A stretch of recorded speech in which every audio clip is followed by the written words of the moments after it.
2024 උසස් පෙළ විභාගයේ ලියපු සියලුම සිසුන්ට අද සුබ ආරංචියක් තමයි අද අරන් ඇවිල්ලා තියෙන්නේ.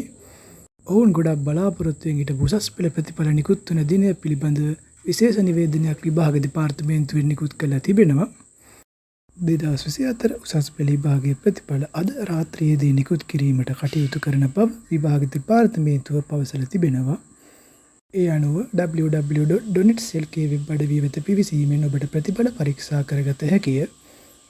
2024 උසස් පෙළ විභාගයේ මධ්‍යස්ථාන 2312කදී පැවැත්වුණු අතර ආපදා තත්ත්වයන් හේතුවෙන් ඒ කාලසටහන සංශෝධනය කිරීමට සිදු වුණා. ඒ සඳහා අයදුම්කරුවන් 3,33,185 දෙනෙකු සුදුසුකම් ලබා තිබූ අතර ඉන් 2,53,390ක් පාසල් අයදුම්කරුවන් වෙනවා.